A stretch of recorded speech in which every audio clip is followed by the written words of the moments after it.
Hello दोस्तों, क्या आप जानते हैं कि इस एपिसोड में आपका स्वागत है।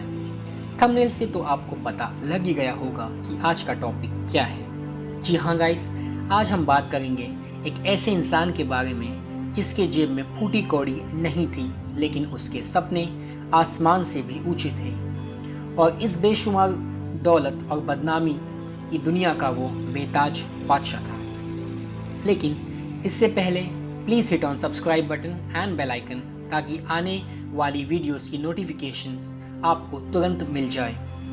कहा जाता है कि ये जनाब हिस्ट्री के सबसे बड़े कॉनमैन यानी कि ठग माने जाते हैं। इनका नाम है विक्टर लस्टिग।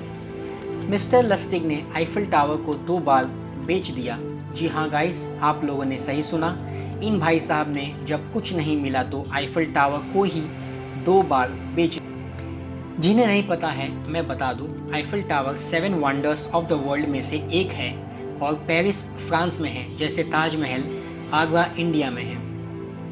विक्टर लस्टिग का जन्म बोहेमिया ऑस्ट्रिया हंगरी में हुआ 4 जनवरी 1890 में। हालांकि पढ़ाई में ये काफ़ी तेज थे, लेकिन मुसीबतों से इनकी दोस्ती 19 साल की उम्र से ही हो चुकी थी, जब स्कूल की छुट्टियों में इन्हें गैम्बलिंग की आदत लग गई। उसके बाद स्कूल का छूटना स्वाभाविक था।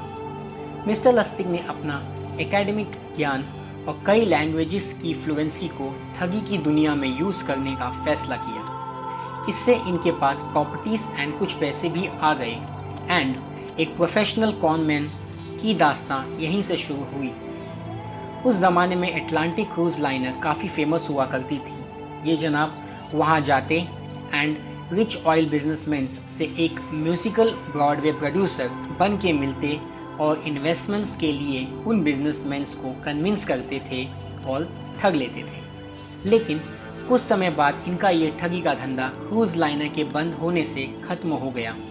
अब इंसान तो अपनी आदत से मजबूर होता है और इन जनाब की आदत तो ठगने की थी, तो ये 1922 में यूएसए में आ गए। लेकिन तब तक मिस्टर लस्टिग बहुत फेमस हो चुके थे एंड कई इन्वेस्टिगेटिंग एजेंसीज भी इनकी तलाश में थी।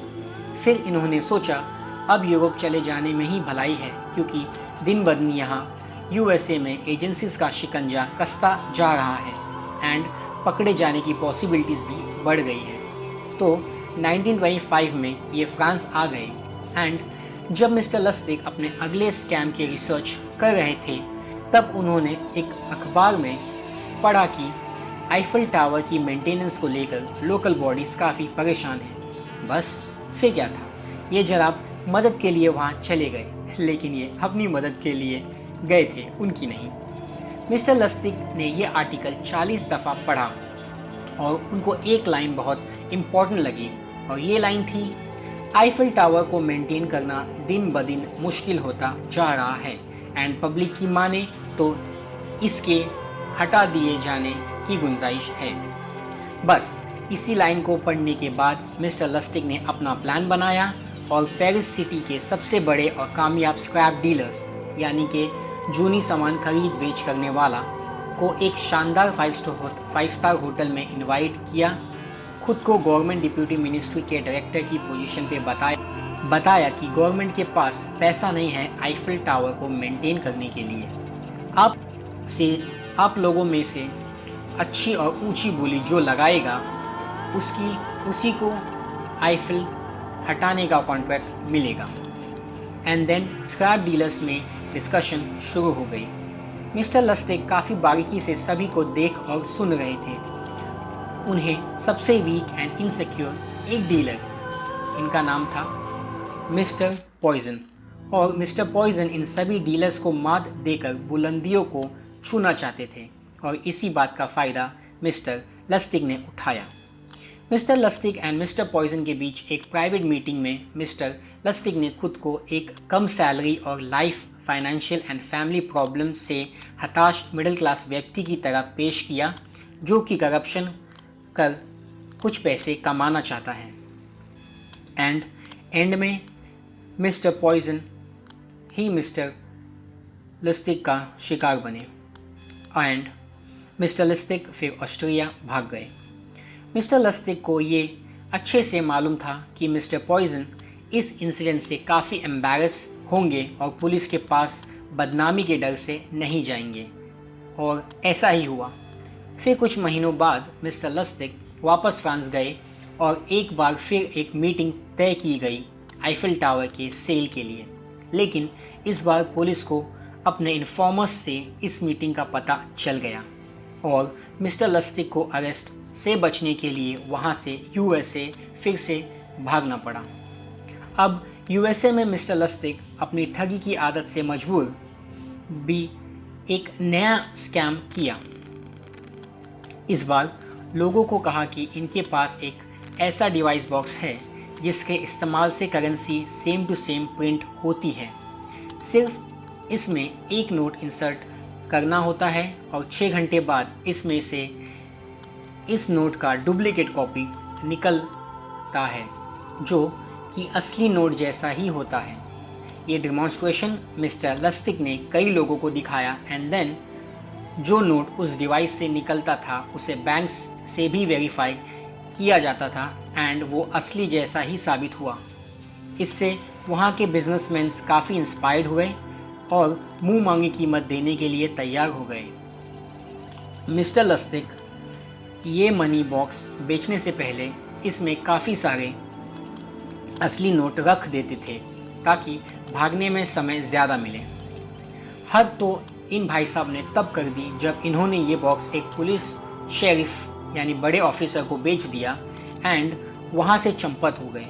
उस ऑफिसर की बड़ी बदनामी हुई और वो मिस्टर लस्टिक के पीछे हाथ धोकर पड़ गया एंड फाइनली कुछ महीनों बाद शिकागो में ऑफिसर और मिस्टर लस्टिक का एनकाउंटर हुआ, लेकिन यहाँ भी अपने शातिर दिमाग से लस्टिक ने इस बार भी इस ऑफिसर को ठग लिया एंड कहा कि आप इस बॉक्स को सही से ऑपरेट नहीं कर रहे थे एंड लस्टिक ने एक बड़ी अमाउंट जो कि नकली नोट से भरी हुई बैग थी इस ऑफिसर को कंपेंसेशन की तौर पे दे दिया।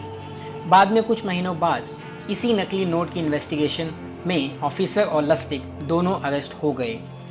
जालसाजी से लेकर नकली नोट छपना, लोगों को अट्रैक्टिव स्कीम्स में लाना और लूटना, इन सभी कर्मों का फल तो आप जानते ही हैं। एंड फाइनली ऑन 10 मई 1935 को मिस्टर लस्टिक को काउंटरफेटिंग के लिए यानी कि नकली नोट छापने के लिए अरेस्ट किया गया और काफ़ी अलग चार्जेस लगाए गए ताकि मिस्टर लस्टिक जेल से कभी बाहर ना आ पाए। लेकिन ये इंसान काफ़ी शातिर था। कोर्ट में पेशी के एक दिन बीमारी का बहाना बना के हॉस्पिटल से चादरों की रस्सी बना के बालकनी से भाग गया। हालांकि 27 दिनों बाद पुलिस ने फिर से मिस्टर लस्टिक को पकड़ लिया एंड इस बार कोर्ट ने सभी चार्जेस में मिस्टर लस्टिक को दोषी पाया and 15 years jail term mister Lustig को मिली। On 9 March 1947 due to pneumonia mister Victor Lustig की जेल में ही मौत हो गई।